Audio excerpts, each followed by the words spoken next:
morning, Aunt. Good morning, Louis. Where is Miss Anne? She just finished her breakfast a moment ago. I'm glad you're alone. I wanted to ask you something. Whether I could lend you 20 pounds, I suppose. At first, I was only going to ask for 15, but I guess 20 will sound even better. Well, my answer stays the same in the week, Louis. It's a no. I couldn't even lend you 5 if I wanted to. As you see, I have no end of extra expenses lately. My aunt, a charming woman like you should be unreasonable. Part of her charm. Just say, Louis, I love you very much, but I'll be damned if I give you any more money. Well, either ways, Dora Bithole's called. She wanted to ask if she could come over this Thursday. This next Thursday? That's rather awkward, isn't it? Why awkward? Jane Anne has only been here for like a week, and she never stays more than a fortnight. You'll never get her out of the house by Thursday. But why would I? She and Dora are good friends, aren't they?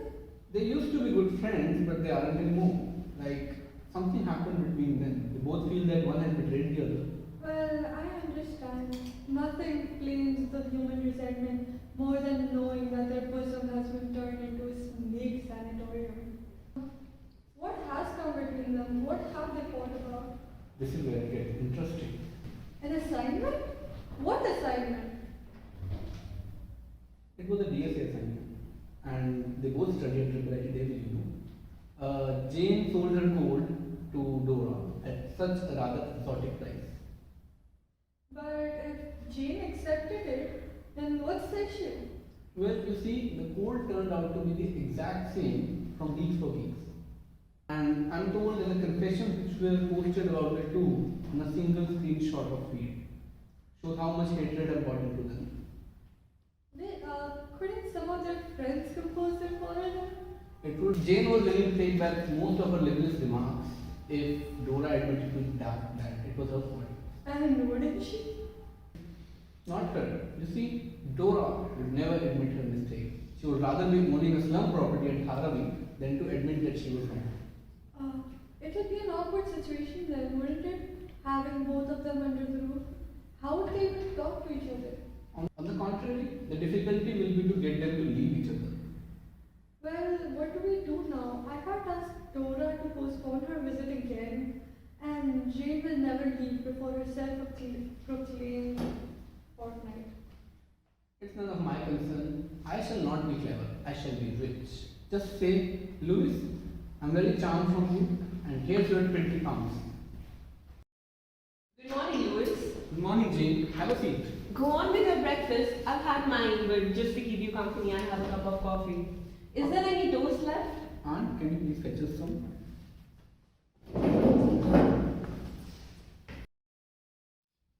Just a second. Here you go, honey.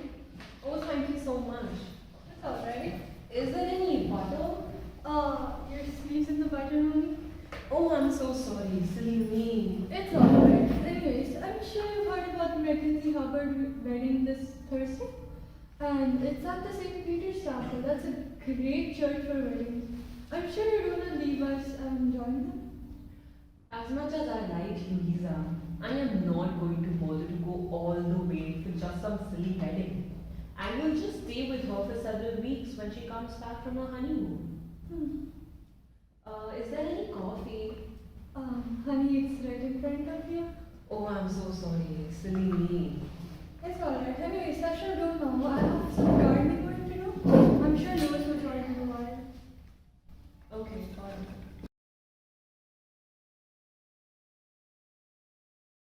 Oh, can I have some more coffee, please? We'll have to bother Aunt again. She's busy gardening.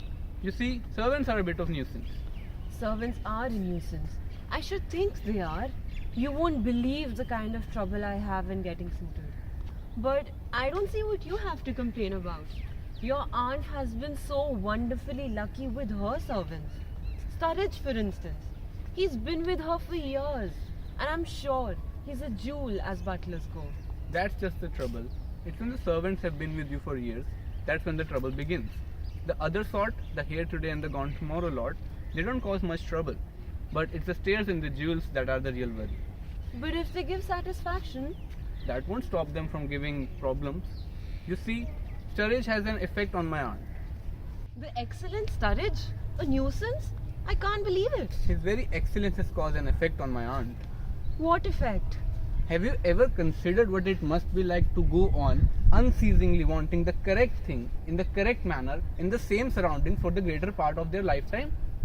To know and superintend and ordain exactly what silver and plate and table linen shall be set out on what occasions, and pantry and cellar to be devised under a minute, but no one to be able to live up to that expectations, having that one person who could execute it to perfection, while also being noiseless, impalpable, omnipresent and infallible? I should go mad. Exactly, mad. But Mrs. Bovison isn't mad. On most days she is thoroughly sane and reliable, but I have seen her most obstinate delusions. Delusions? What sort of delusions? For instance, she took it to her head when Matilda Sheringham, who stayed here last summer, she found out that she was the Prophet Elijah. Prophet Elijah? The man who was fed by ravens? Yes, it was ravens that impressed Mrs. Bovissel's imagination. She was rather offended, it seems, at the idea that Matilda could have her own private catering arrangements, and she would not allow any tea to be sent up to her in the morning, and on the dinner table she would pass her all together when handing out the dishes. Poor Matilda could scarcely get anything to eat. How horrible. That is so very horrible. Whatever did you do? At such an instance, it's best to cut her visit short. That's what you can do. I should not have said that. I should have humored her in some way. I should have said ravens were molting. I certainly should not have gone away. It's not always wise to humor people in such a time.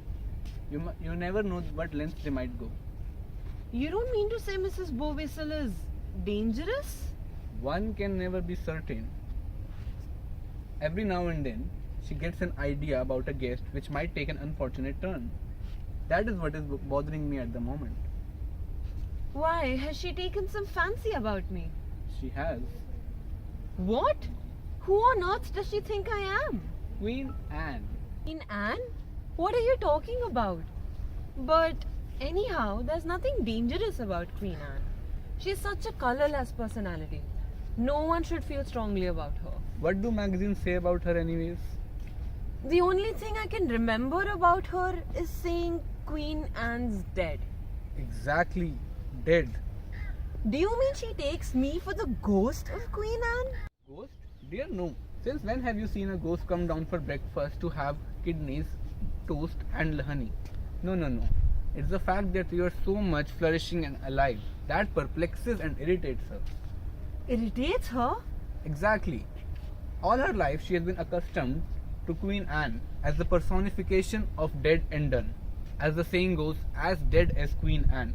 And now she has to fill your bat lunch and dinner with coffee and listen to the accounts of the time that you had at Dublin Horse Show.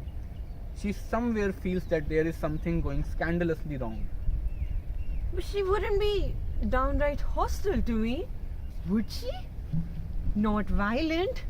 I didn't really get alarmed until I saw her scowling at you and muttering things. What things?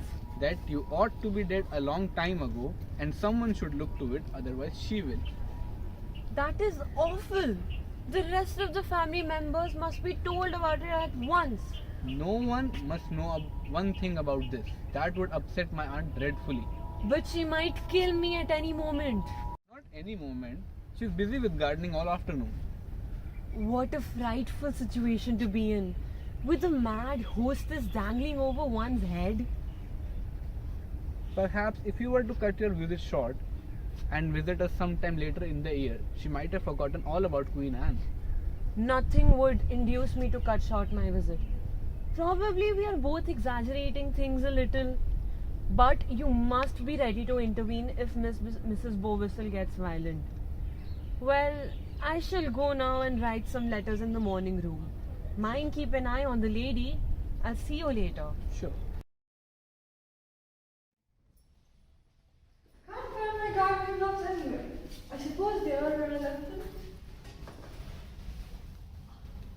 There. How is your miracle doing, Louis? Important. I've invented all sorts of techniques to simulate a migration instinct in that woman. But you might as well talk away an acid reflux. Poor Lois. I should have told you. Jane's staying powers are way beyond your promises. It's like going on a wild goose chase. Chase? You can't chase away something that won't budge. You know, the first rule of a chase is that the thing that you are chasing should never run away. Well, that condition is definitely fulfilled by Jane. Where is Miss Anne anyways? She is in the morning room, I think writing letters. Oh yeah, morning room, I remember now. You see that old dagger over there? This silver? Miss Anne mentioned she wants to copy the inscription on its blade. Could you please take it to her? Take it without the sheath, it will be less trouble.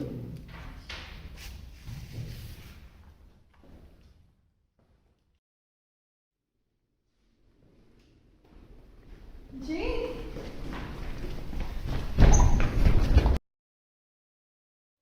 Good heavens, Louis! Jane has left in such a hurry, I don't think she even noticed me. Perhaps she has a train to catch. A train to catch? Louis, please elaborate. How much did you say you'd lend me if I get rid of Jane Anne? Good heavens. Did I forget to mention? We needn't get rid of Jane Anne anymore. Don't let this conversation not come. Oh, for God's sake!